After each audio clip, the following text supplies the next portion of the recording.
Hello and welcome back to Kajabi in 5 minutes. Thank you for being with me here today and listening to this podcast. If you're watching these on YouTube, then listening and watching these videos, I'm just so glad that you're here, and I hope that you've been getting some value out of what I'm sharing every week, just some tidbits about Kajabi. If you're new into this video, then for the last few weeks, I've been talking about Kajabi offers and just going through kind of in maybe a bit too much nitty-gritty detail, but I've been going through the details of the Kajabi offer. And today is the last video of this little series that I've been doing. I'm going to be talking about the checkout page, the editing it. And last week I mentioned that Kajabi is making some huge changes. They just changed it. It was September 13th, maybe, that it all happened, or sometime that week. A whole bunch of stuff in Kajabi changed. And so this video actually is only going to be relevant for the legacy version of Kajabi checkouts pages, which is only going to be available until January 13th, 2026. So if you are listening and it is after that date, then stop listening, because everything that I'm about to say is irrelevant. And in the future, I will be doing a bunch of videos about all of the really cool new things that Kajabi has just changed. I've only quickly looked through it all, and it's all pretty awesome. So Kajabi, true to form, is just going next level and just bringing some really cool stuff into the platform. And I'll be covering that later. But right now, let's jump into Kajabi offers. And we're going to be going into the checkout page and editing that. I'm not going to be going into the nitty-gritty detail on this page, but I will give you the overview on how to use it and really the way that I think you'll be able to get the most out of it. So when you come into Kajabi and you click on sales and then offers in the toolbar on the left, you choose your offer, and then you come up to the right where it says edit checkout, and that's what you click. So if you have not voluntarily opted into the new design, the new pricing plans of Kajabi, then you are going to be using the legacy version.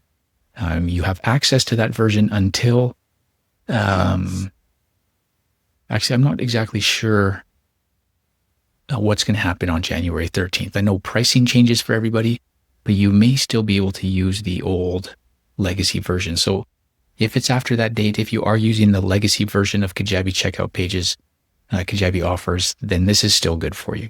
And here we are. We're on the checkout page. You've got the price bit on the side. You've got what you can work with in the middle. You've got your toolbar on the left. Now, in order for you to really get the most out of the Kajabi, out of offers here and out of this checkout page, take your time and just go through each of the items in the toolbar on the left. There's page content, design, and additional settings. And the thing that you need to know is when you make a change in the toolbar, it doesn't update automatically on the screen. You have to hit the save button.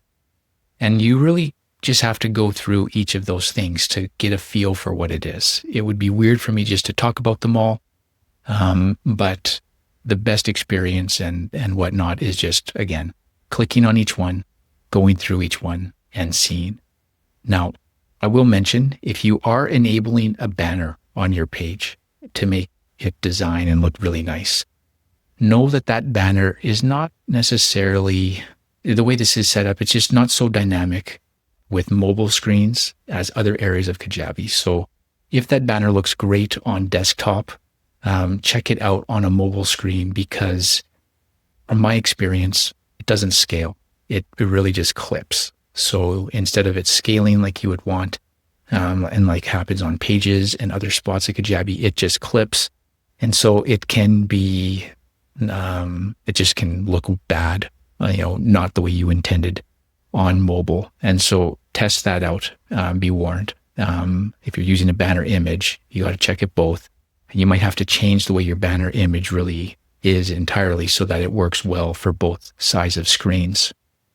That's in the design area of that toolbar. Under the additional settings, there are some things like login requirements, mobile layout. Some people like the price being on top when you're on mobile. Some people like the words and sales on top and the price on the bottom in mobile. that's something that you can change here. And then you can do a little bit of control over the footer. And yeah, so that is what you need to look out for. Getting into kind of the customer experience, there's a little thing in this additional settings under the login requirements where you can force returning members to log in, or you can say they don't have to.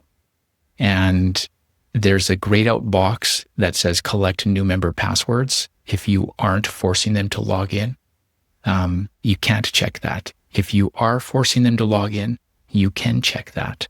And so not necessarily intuitive as to what any of that means, but basically this is what it is.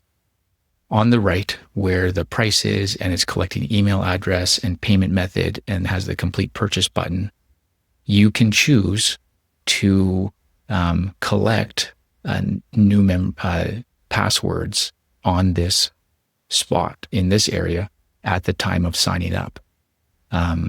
If you don't do it, then when somebody purchases, a pop-up comes up and says, hey, you have to create your password. So there's two options. There is putting all of the information. Email address is always going to be there on the checkout page, but you can hit this checkbox and make people put their password as well, and then do the purchase. Or you can leave the password bit out of it, which is what I recommend. You can do the purchase, and then a pop-up comes up and says, now you need a password. And I recommend that because you don't want people getting caught up in the moment of a purchase by complications setting a password. And sometimes setting up a password is confusing for people. Sometimes people put a lot of thought into it. Sometimes it's a pain in the neck.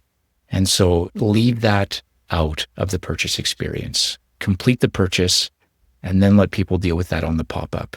And if they, leave the screen and don't set a password up, they still made the purchase. So that's what's most important. And that's why I recommend that.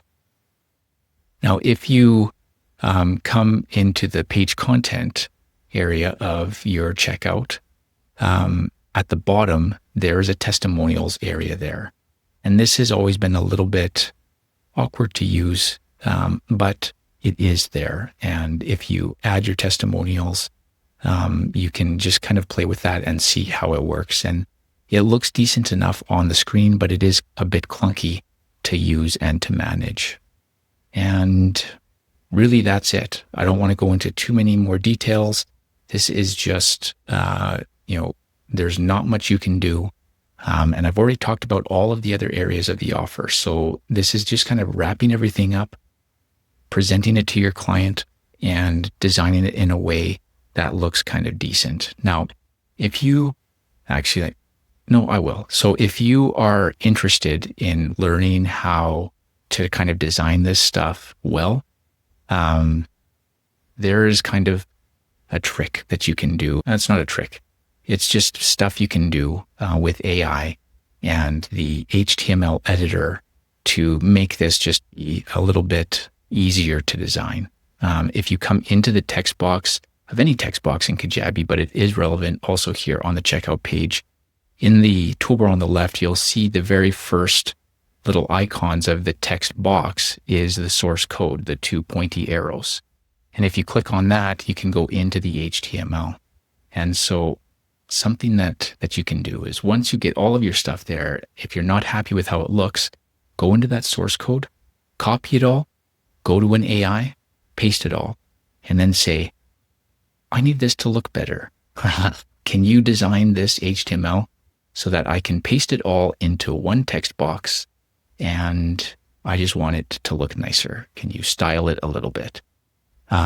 It's got to be pasted into one text box. The AI should know that. You should tell it that. And then it'll spit you out some stuff, paste it back in that box and see what it looks like. It might do a better job styling it than you did. And that could just be a quick and easy way to just get a little bit more pizzazz out of your stuff. So that's all I have to say about the Kajabi offers and the checkout page. Thank you for listening as always, and tune in next week for some more Kajabi tidbits of what is available in the platform. Have a great week.